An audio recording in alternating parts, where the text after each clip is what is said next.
এই সরকারের উপদেষ্টা কে প্রধান? ডক্টর ইউনূস। এই সরকারের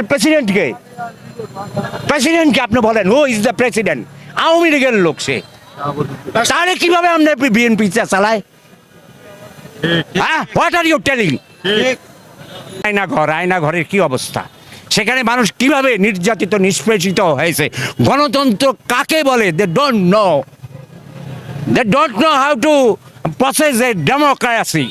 ডেমোক্রেসি হলো আপনার আমার মনের কথা, হৃদয়ের কথা, যেটা পার্লামেন্টারিয়ান পদ্ধতির সরকার আমার নেত্রী শহীদ প্রেসিডেন্ট জিয়াউর রহমানের সহধর্মিণী বেগম খালেদা জিয়া এই দেশে পার্লামেন্টারিয়ান পদ্ধতির সরকার তৈরি করেছে। পালিয়ে যদি না যেতেন তাহলে এই যে গণস্রোত, আমি সেই গণস্রোতে ছিলাম, এবং গণস্রোতের যেমন 69 সালের গণ অভ্যুত্থানে আইয়ুব খান ক্ষমতা ছেড়েছে তো। আইয়ুব খান পালিয়ে যায় নাই, কিন্তু সে সেখানে থাকলে কি হতো পরিণতি, সেটা তো আপনারাই জানেন। তাকে তাদের লোকেরই মেরে ফেলতো, যারা গেছে তারাই মেরে ফেলতো। সে পালিয়ে গেছে, তো পালানো ফিউজিটিভ লিডার। সে পলাতক একজন আসামি। সে এই দেশের মানুষের উপর নির্যাতন নিষ্পেষণ করছে, সে পলাতক আসামি। তার কি হইতো সেটা জনগণই তো বিচার করতো। এই জনগণের বিপ্লব, আপনার রুশ বিপ্লব হয়েছে, ফরাসি বিপ্লব হয়েছে 79 সাল। সেখানে আপনি কি দেখেছেন? সরস্বতীকে কি করেছে? সরস্বতীকে বেঁচে ছিল। এবং জনগণের ক্ষমতা, এই দেশ জনগণের, আপনার আমার সকলের রাষ্ট্র এটা।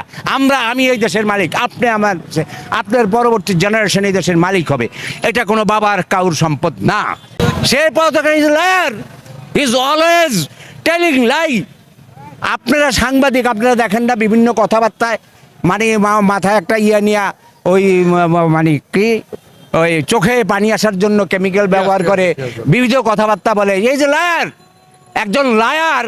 আপনার আলাইসা আল্লাহু বিআহকামিল হাকিমিন, বিচারকদের মধ্যে শ্রেষ্ঠ বিচারক হলো আল্লাহ তাআলা। ওয়াকিমুল ওয়াজনা বিল কিসতি ওয়ালা তুকসিরুল মিজান। ওয়াকিমুল ওয়াজনা মানে কায়েম করো ওজন বিচার সঠিকভাবে, এবং ওয়াজনা বিল কিসতি ওয়ালা অর্থ না তকসিরুল মিজান, মিজানে তুমি কারচুপি করো না। সে সর্বক্ষেত্রে কারচুপি করছে মিজানে। সে দাড়িপাল্লাটা, তার বিবেক is a faculty which distinguish right and wrong. সেই জিনিস তার ভিতর নাই। What is right, what is wrong, he don't know, he don't implement here. যদি সত্যিকার তো জনগণের হইতো তাহলে সে পালাবে কেন?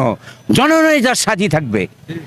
আমার নেতা শহীদ প্রেসিডেন্ট জিয়াউর রহমানের মৃত্যুর পর লক্ষ লক্ষ লোক ছিল। আমি ঢাকা ইউনিভার্সিটির তখন স্টুডেন্ট ছিলাম।